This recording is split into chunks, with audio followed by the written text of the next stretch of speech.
ಏನು ಆಗಿದ್ರು ಒಬ್ಬ ಮುಗ್ಧ ಮುದುಕನಾದ ಮೈಲಾರಜನನ್ನು ಯಾವುದೋ ಹಳೆಯ ವೈರತ್ವ ಇಟ್ಟುಕೊಂಡು ಈ ವ್ಯಕ್ತಿ ಮೈಲಾರಜನನ್ನು ಕೊಲೆ ಮಾಡಿರಬಹುದು ಎಂದು ಎದ್ದು ತೋರುತ್ತದೆ.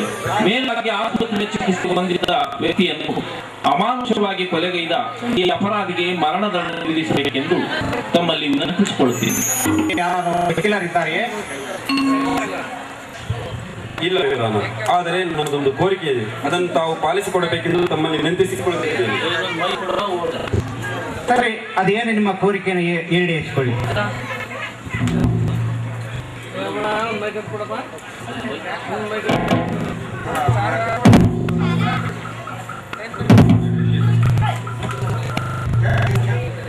ಮನೆಯಲ್ಲಿ ಆಳಾಗಿರುವ ಚಲನಿ ಹಾಗೂ ಈ ತಾಲೂಕಿನ ತಹಶೀಲ್ದಾರ್ ಸಾಹೇಬರು ಕೋರ್ಟ್ಗೆ ಕರೆಸಬೇಕೆಂದು ತಮ್ಮನ್ನು ವಿನಂತಿಸಿಕೊಳ್ಳುತ್ತಿದ್ದೇನೆ.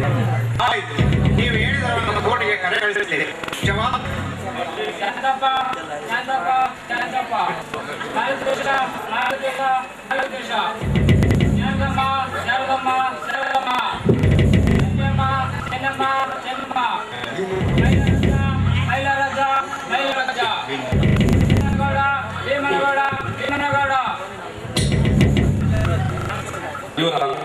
ನಾನು ಕೊಲೆ ಮಾಡಿರುವ ವ್ಯಕ್ತಿ ಮೈಲಾರಜ್ಜ ಎಂದು ಈಗ ತಾನೇ ವಕೀಲರು ಹೇಳಿದರು, ಆದರೆ ಅದು ತಪ್ಪು ಕಲ್ಪನೆ. ಮೈಲಾರಜ್ಜ ಸತ್ತಿಲ್ಲ, ಬದುಕಿದ್ದಾನೆ. ಮೈಲಾರಜ್ಜ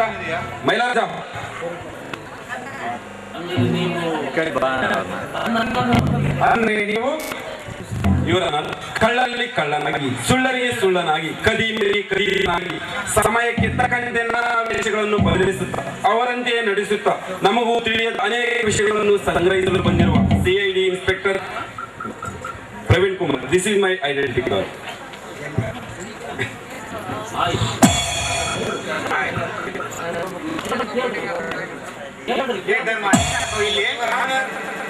ಸಹಾಯಕನಾಗಿ ವೇಷಕ್ಕೆ ಪ್ರವೀಣ್ ಕುಮಾರ್ ಅವರಿಗೆ ನೇರವಾದ CID ಇನ್ಸ್ಪೆಕ್ಟರ್ ಧರ್ಮರಾಜ್ ನನ್ನ ಹೆಸರು.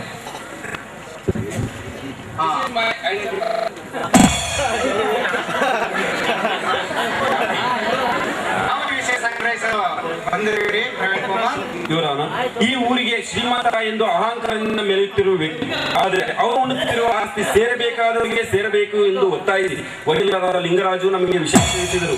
ಅದಕ್ಕೆ ಸರ್ಕಾರ ನೇಮಿಸಿತು. ಆಗ ನಾವು ಭೀಮನಗೌಡದಿಂದ ವಿಷಯ ಸಂಗ್ರಹಿಸಿ ಭೀಮನಗೌಡರಂತೆ ನಡೆಸಬೇಕಾಯಿತು. ಇವರಾನ ಇಲ್ಲ ಇವರನ್ನ ಇವರು ಹೇಳುವುದಲ್ಲ ಸುಳ್ಳು. ನಾನು ಅನುಭವಿಸುವ ಆಸ್ತಿ ನನ್ನದು, ಇದು ಸತ್ಯ, ಇದು ಸತ್ಯ.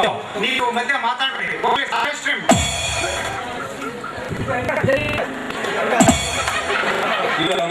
ಈಗ ಸುಮಾರು 25 ವರ್ಷಗಳ ಕೆಳಗಡೆ ಒಂದು ಘಟನೆ ನಡೆದಿದೆ. ಅದೇನೆಂದರೆ ಈ ಭೀಮನಗೌಡನನ್ನು ಅನುಭವಿಸುತ್ತಿರುವ ಆಸ್ತಿ ಮಾಲೀಕರ ಮನೆಯಲ್ಲಿ ಆಳಾಗಿದ್ದ. ಆಗ ಆ ಆಸ್ತಿ ಮಾಲೀಕರನ್ನೇ ಕೊಂದರು. ಆಗ ಕೂಸಾಗಿದ್ದ ಆ ಮಗುವನ್ನು ಕೊಲ್ಲಲಿಕ್ಕೆ ಸಾಧ್ಯವಾಗಲಿಲ್ಲ ಈ ಭೀಮನಗೌಡರಿಗೆ. ಈ ನಂತರ ಗೌಡನ ದೌರ್ಜನ್ಯ ಅತಿಕ್ರಮಣವಾಗಿ ಈ ಎಲ್ಲ ಆಸ್ತಿ ತನಗೆ ಸೇರಬೇಕೆಂದು ನನ್ನ ತಿಳಿದು ಮೇಲಾಗಿ ಈ ಕೆಲಸ ಮಾಡಲಿಕ್ಕೆ ನನ್ನನ್ನು ತಮ್ಮಲ್ಲೇ ಇಟ್ಟುಕೊಂಡಿದ್ದ ಇವರಾನು. ಅಂದ್ರೆ ಆ ಮಗು ಯಾರು? ಇವರಾನು ಬದುಕಿದ್ದಾನೆ. ಇವರಾನು ಆ ಮಗು ಮತ್ತೆ ಬೇರೆ ಯಾರು ಅಲ್ಲ, ಮಾಲತೇಶ. ಶಾರದಮ್ಮ ಎತ್ತಿಕೊಂಡು ಬಂದು ಸಾಗುತ್ತಿರುವ ಸದ್ಗುಣಿ ತನ್ನ ಆಸ್ತಿಯಲ್ಲೇ ಈ ಗೌಡನ ಹಾಳಾಗಿ ಅನೇಕ ನೋವುಗಳನ್ನು ಅನುಭವಿಸಿದ ಮಾಲತೇಶನ ಆ ಮಗು. ಇವರಾನ ಈ ಭೀಮನಗೌಡನ ಆಸ್ತಿ ಅಂತಸ್ತು ಸೇರಬೇಕಾದದ್ದು ಈ ಮಾಲತೇಶನಿಗೆ. ಈ ಮಾಲಸ್ಥಾನಕ್ಕೆ ಏನಾರ ಆಧಾರವಿದೆಯೇ? ಇವರಾನ ಈ ಫೋಟೋವನ್ನು ಗಮನಿಸಿ ನೋಡಿ. ಈ ಫೋಟೋವನ್ನು ಗಮನಿಸಿ ನೋಡಿದಾಗ ಇದರಲ್ಲಿ ಇಬ್ಬರು ಗಂಡಸು ಮತ್ತು ಒಬ್ಬ ಹೆಂಗಸು ಮತ್ತು ಒಂದು ಚಿಕ್ಕ ಮಗು ಇದೆ. ಈ ಚಿಕ್ಕ ಮಗುವಿನ ಗಮನಿಸಿ ನೋಡಿ. ಬಲಗಡೆ ಕೆನ್ನೆಯ ಮೇಲೆ ಒಂದು ಕಪ್ಪು ಚಿಕ್ಕೆ ಇದೆ.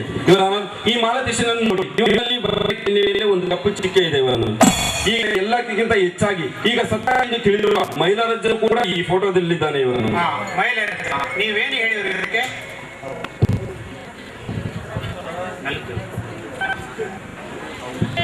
ಹೌದು ಸ್ವಾಮಿ, ಈ ಪ್ರವೀಣ್ ಸಾಹೇಬರು ಹೇಳುವುದೆಲ್ಲ ಸರಿಯಾಗಿದೆ.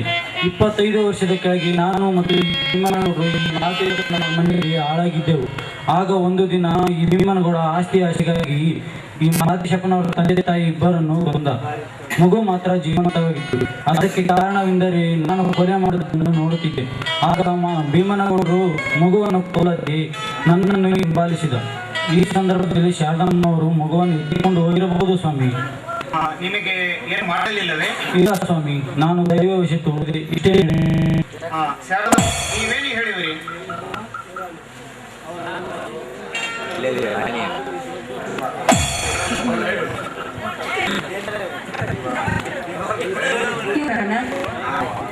ನಾನು ಬಹಳ ದಿನದಿಂದ ಮಕ್ಕಳಿದ್ದ ಇದ್ದೆ. ಅದೇ ಒಂದು ಗಂಡು ಮಗು ಸಿಕ್ಕು, ಅದನ್ನು ತಂದು ಸಾಕಿ ಜೋಪಾನ ಮಾಡಿದ್ವಿ. ಅವನಿಗಪ್ಪ ಈ ಮಾಲ್ತೇಶ್ ಅಂತ.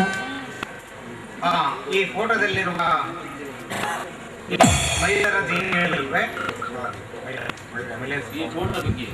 ಸ್ವಾಮಿ, ನಾವು ಈ ಮನೆಯ ವಾರ್ಷಿಕೋತ್ಸವ ನಿಮಿತ್ತ ಫೋಟೋ ತೆಗೆದಿದ್ದೆವು.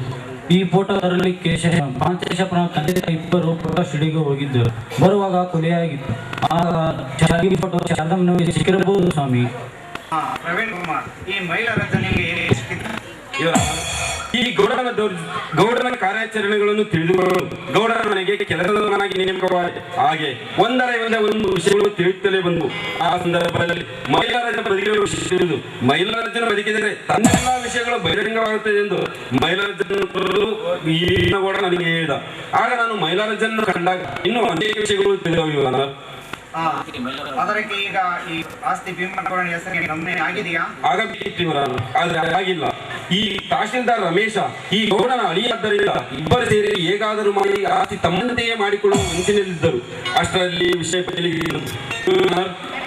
ಇವರಿಬ್ಬರು ಸೇರಿ ಅನೇಕ ಬಡ ಜನರ ಆಸ್ತಿಗಳನ್ನು ಕಬಳಿಸಿದ್ದಾರೆ. ಅದಕ್ಕೆ ಕೊಂಡಾಡಿದೆ. ಹಾಗೂ ಈ ಗೌಡರ ವ್ಯವಹಾರದಲ್ಲಿ ಭಾಗಿಯಾಗಿದ್ದ ತಹಶೀಲ್ದಾರ್ ರಮೇಶ್ ಅವರ ಕಲಾಪಗಳ ತಪಾಸಣೆ ಮಾಡಲು ಅಸಿಸ್ಟೆಂಟ್ ಕಮಿಷನರ್ ಆದ ಗಿರೀಶ್ ಅವರಿಗೆ ಈ ತಕ್ಷಣ ನ್ಯಾಯಾಲಯ ಆದೇಶ ನೀಡಿದೆ. ಹಾಗೂ ಎಲ್ಲ ಸಮಸ್ತ ಆಸ್ತಿ ಮಾಲ್ತೇಶನ ಹೆಸರಿಗೆ ನೋಂದಾಯಿಸಲು ತಾಲೂಕು ಕಚೇರಿಗೆ ನ್ಯಾಯಾಲಯ ಆದೇಶ ನೀಡಿದೆ.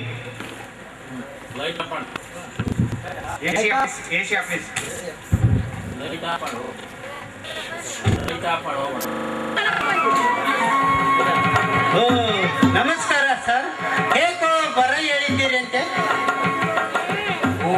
ತಹಶೀಲ್ದಾರ್ ಸಾಹೇಬ್ರೆ, ನೀವು ಮಾಡಿರುವ ಘನ ಕಾರ್ಯಕ್ಕೆ ನಿಮಗೆ ಚಿನ್ನದ ಪದಕ ಕೊಡಬೇಕು ಅಂತ ಕೋರ್ಟ್ನಿಂದ ನಮಗೆ ಆದೇಶ ಬಂದಿದೆ. ಅದಕ್ಕೆ ಚಿನ್ನದ ಪದಕ ಕೊಡೋಣ ಅಂತ. ಗಿರೀಶ, ನೀನು ನಮ್ಮನ್ನೇಕೆ ಚುಚ್ಚಿ ಮಾತನಾಡುವಿ? ತಪ್ಪು ಮಾಡಿರುವಿ. ದಯಮಾಡಿ ನನ್ನನ್ನು ಉಳಿಸುವುದು ಬಿಡುವುದು ಈಗ ನಿನ್ನ ಕೈಯಲ್ಲಿದೆ ತಮ್ಮ. ತಮ್ಮ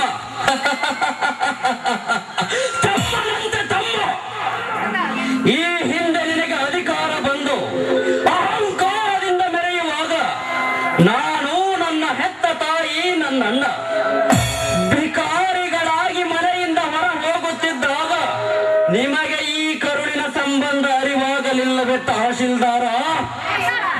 ಇದು ಇರಲಿ. ನಿನ್ನ ಜೀವನಕ್ಕಾಗಿ ನನ್ನ ತಮ್ಮನಿಗೆ ನೌಕರಿ ದೊರೆಯಲಿ ಎಂದು ಮತ್ತೊಬ್ಬರ ಮನೆಯಲ್ಲಿ ಆಳಾಗಿ ದುಡಿದು ಸಾಲದ್ದಕ್ಕೆ ನಿನಗೆ ಪ್ರಮುಖವಾದ ಗಂಡಸುತನವನ್ನೇ ಬೇರೆಯವರಿಗೆ ಮಾರಿ ನಿನ್ನ ನೌಕರಿಗೆ ತಂದು ಕೊಟ್ಟ ನನ್ನ ಹಣವನ್ನ ಆ ಒಂದು ಹಣಕ್ಕೆ ಯೋಗ್ಯತೆ ಇಲ್ಲದ ಹಾಗೆ ಮಾಡಿದೆಯಲ್ಲ ನೀನು ಮನುಷ್ಯನೇ. ಇದು ಇರಲಿ ತಹಶೀಲ್ದಾರ.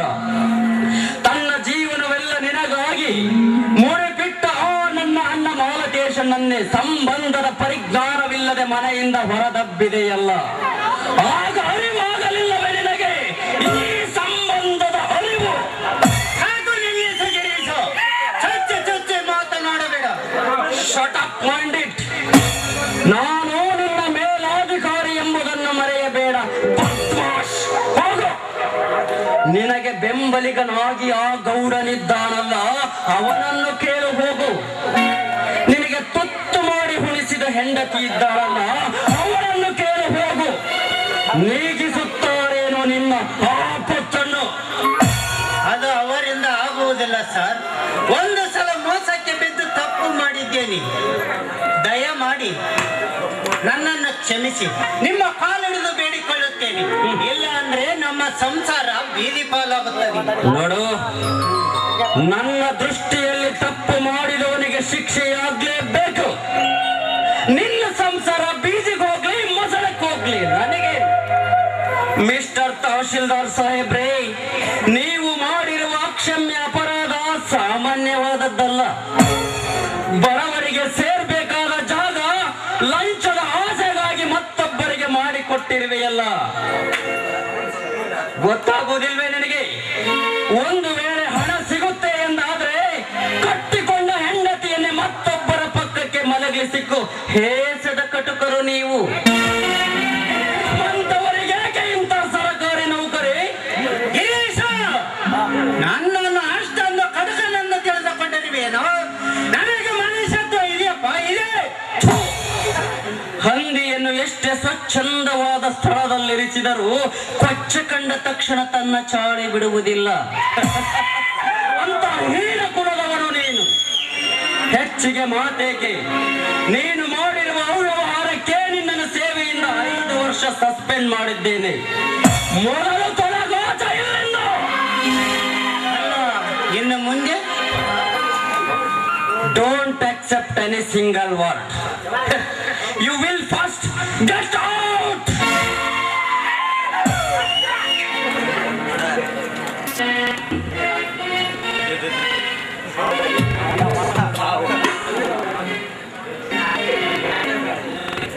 ಏನಾಗಿದೆ ಸ್ವಾಮಿ ನಿಮ್ಮ ಕೆಲಸ? ನೀವು ಮಾಡಿದ ತಪ್ಪನ್ನು ನನ್ನ ಮೈದೂರ ಗಿರೀಶ ಒಪ್ಪಿಕೊಂಡು ಮತ್ತೆ ನೀವು ನೌಕರಿಯಲ್ಲಿ ಮುಂದೆ ಹೋಗುವಂತೆ ಮಾಡಿದ್ದೇನೆ. ಅವನ ಮುಖ ನೋಡಿ ಅರ್ಥವಾಗುತ್ತದೆ. ನಮ್ಮ ಮಾನನ ಸೊಸೆ ಮಾಡಿದ್ದುಳ್ಳು ಮಾರ ಅಂತ ಹಿರಿಯ ಗಾದಿ ಮಾತ ಸುಮ್ಮನೆ ಹೇಳಿಲ್ಲಮ್ಮ. ಒಳ್ಳೆಕೀಗ ನಮ್ಮ ಮಾತು ಕೇಳಿ ನಾನು ಮೂರ್ಖನಾದೆ. ಏನಾಗುತ್ತೆ ಅಂತ ಹೇಳಿ ಯಾಕೆ ಸುಮ್ಮನೆ ನಿಂತಿದ್ದೀರಾ? ಅಂತ ಕೇಳಿದಿಲ್ಲ. ಎಲ್ಲ ನಿಮ್ಮಿಂದಲೇ. ನನಗೆ ಟಿವಿ ಬೇಕು, ನನಗೆ ಫೋನ್ ಬೇಕು, ಬಂಗಾರದ ಒಡವೆಗಳು ಬೇಕು ಎಂದು ಅದಕ್ಕೆ ನಾನು ಮೂರ್ಖ ಲಂಚ ತಿಂದೆ.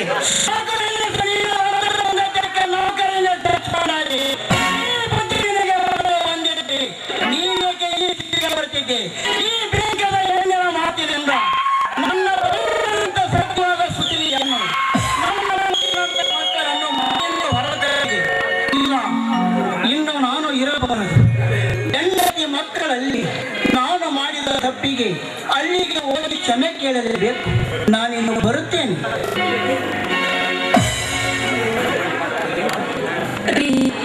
ಏನ್ರಿ ಇದು?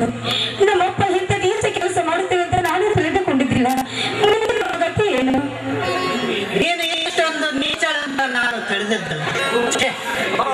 ನನ್ನ ಉಳಿವಿಗಾಗಿ ನಾನೆಂತ ಪಾಪಿ. ನನಗಾಗಿ ನನ್ನ ಉಳಿವಿಗಾಗಿ ಹೋರಾಡಿದ ನನ್ನ ಅಣ್ಣನನ್ನೇ ನವ ಮಾಸ ಹೊತ್ತ ಎತ್ತ ತಾಯಿಗೆ ಕಡಪ ಕ್ರೂರ ಮಗನಾಗಿ ನನ್ನಂತವರು ಬದುಕಬಾರದು ಈ ಸತ್ಯದಲ್ಲಿ.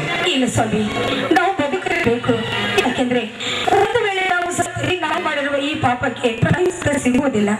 ನಾವು ಬದುಕಿ ಇಷ್ಟು ದಿವಸ ಪಾಪ ಮಾಡಬೇಕು. ಒಂದಾದ್ರೂ ಪುಣ್ಯದ ಕೆಲಸ ಮಾಡಿದ್ರೆ ನಮಗೆ ಮುಕ್ತಿ ಸಿಗುತ್ತೆ.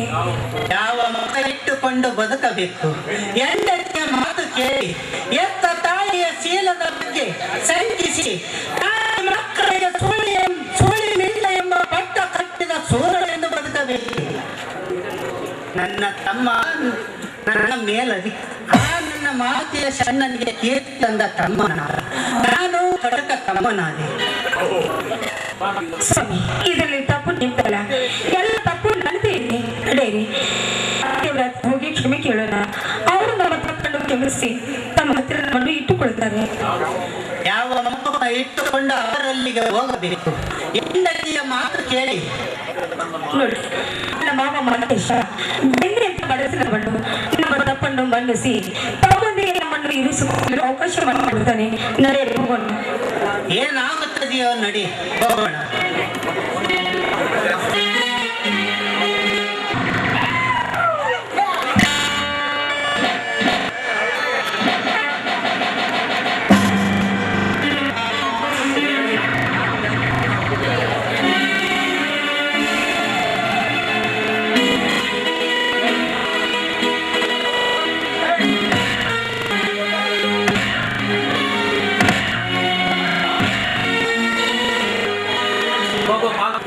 ಮಗು ಮಾತೇಶ, ದಯಮಾಡಿ ಈ ಪಾಪಿ ತಂದೆಯನ್ನು ಕ್ಷಮಿಸಪ್ಪ. ನಿಮಗೆ ಅನ್ಯಾಯವಾಗಿ ನಿನ್ನ ಸ್ಥಿರದ ಬಗ್ಗೆ ಸಂಶಯ ಮಾಡಿಕೊಂಡ ಈ ಪತಿಯನ್ನು ಕ್ಷಮಿಸುತ್ತೇವೆ. ಅಯ್ಯೋ ಸ್ವಾಮಿ, ಕ್ಷಮಿಸಷ್ಟು ನಾವು ಹುಡುಕಲ್ಲ. ಕೆಟ್ಟಗಳಿಗೆ ನಡೆದಂತೆ ತಿಳ್ಕೊಂಡು ಅಪ್ಪ, ನಾನು ಚಿಕ್ಕವನಾಗಿದ್ದ ನನ್ನನ್ನು ದೊಡ್ಡವನ್ನಾಗಿ ಮಾಡಿದ ಮಹಾತ್ಮ ತಂದೆಯವರು ನೀವು ನಮ್ಮನ್ನೇ ಕ್ಷಮಿಸಬೇಕೇ ವಿನಃ ನಾವು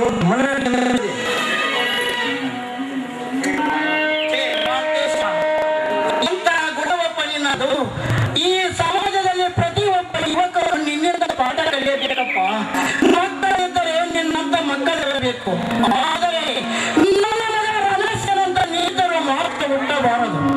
ತಂದೆ ಸೋದರ ಈ 3 ಪದ ಅರ್ಥ ಗೊತ್ತಿಲ್ಲರಿ. ಅವರಿಗೆ ಗೊತ್ತಿರೋದು ಹೆಂಡತಿ ಮಾಮನ 2 ಪದ ಮಾತ್ರ.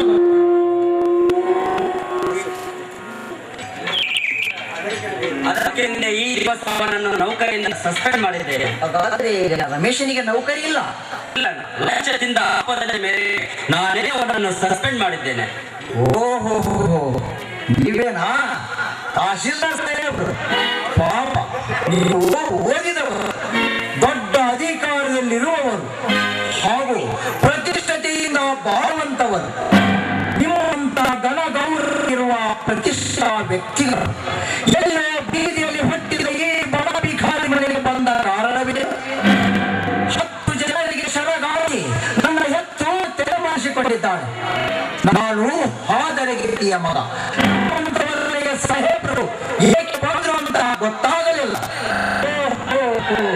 ಅದು ಪರಿವಾರದ ಸಮೇತ. ಮಾತಿನಲ್ಲಿಯೂ ಘೋರವಾಗಿ ಬರುವೆಲ್ಲ. ನಾನು ಅವಿವೇಕಿ. ಈ ಮನೆಯ ಮಾತು ಕೇಳಿ ಹುಚ್ಚನಾದೆ. ನಾನು ಮಾಡಿದ ಪಾಪಕ್ಕೆ ಕ್ಷಮೆಗೆ ಬಂದಿರುತ್ತೇನೆ. ಸಾಹೇಬ್ರೆ, ಇವು ಏನು? ಇವು ನನ್ನ ಕೈಗಳು. ಇವು ಏನು ಸಾಹೇಬ್ರೆ? ಇವು ನನ್ನ ಕಾಲುಗಳನ್ನ. ಸಾಹೇಬ್ರೆ, ನಿನ್ನ ಕೈ ಕಾಲು ನಿನ್ನ ಮುಖ ದೇಹವನ್ನೆಲ್ಲ ನವಗರ್ಭದಲ್ಲಿಟ್ಟುಕೊಂಡು ಅನೇಕ ನೋವು ನಲಿವುಗಳನ್ನು ಅನುಭವಿಸುತ್ತಾ ನಿನ್ನ ಹೊತ್ತು ಹೆಚ್ಚು ನೀನು ಸಣ್ಣ ಶಿಶುವಿತ್ತಾಗಿ ನಿನ್ನ ಹಿಡಿದು ಈ ನಿನ್ನ ಮೋಹದ ಮನಸ್ಸಿನೊಂದಿಗೆ ಸಂಸಾರಿಕರಾಗಿ ಸಂಸಾರ ಮಾಡುವಾಗಲೂ ನಿನ್ನ ಆರೈಕೆಯನ್ನು ಬಯಸುತ್ತಾ ಕಣ್ಣಲ್ಲಿ ಕಣ್ಣಿಟ್ಟು ಸಾಕಿ ಸೊರಗಿದ ಈ ಮಹಾನ್ ದೇವತೆಯಾದ ತಾಯಿಯೋ ಅಥವಾ ಈ ನಿನ್ನ ಮನಮೋಹನವಾದ ಮನದಿಯೋ? ರಮೇಶ, ಒಂದು ವೇಳೆ ಅಗ್ನಿ ಸಾಕ್ಷಿ ಕೈ ಹಿಡಿದ ಹೆಂಡತಿ ಮತ್ತೊಬ್ಬರಿಗೆ ಕರಗಾಸುವ ಸೂಳೆ ಎಂದು ನಮಗೆ ಗೊತ್ತಾದರೆ ಆ ಹೆಣ್ಣು ಮನೆ ಯೋಗ್ಯವಲ್ಲ ಎಂದು ತಿಳಿದು ಮತ್ತಿಗೆ ಕಟ್ಟಿದ ಮಾಂಗಲ್ಯವನ್ನು ಕಿತ್ತುಕೊಂಡು ಮನೆಯಿಂದ ಹೊರತಪ್ಪಿ ಇಂಥ 10 ಹೆಣ್ಣನ್ನು ಹೆಂಡತಿಯನ್ನಾಗಿ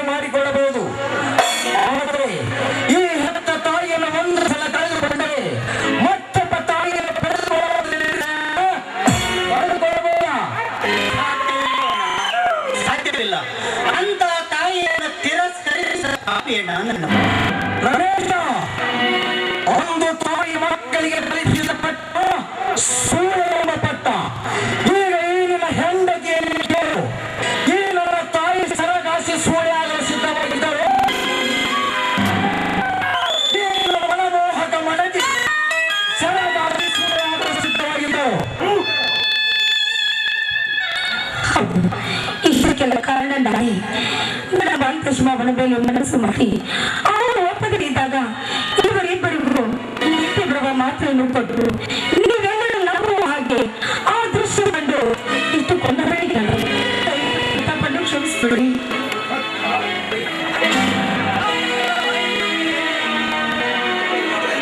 ತಪ್ಪು ರಮೇಶ, ಕೆಟ್ಟು ಹೋದ ಮೇಲೆ ಚಿಂತಿಸಿದರೆ ಫಲವಿಲ್ಲ. ಕೆಟ್ಟು ಹೋಗುವುದಕ್ಕಿಂತ ಸರಾಸರವಾಗಿ ವಿಚಾರಿಸಬೇಕು.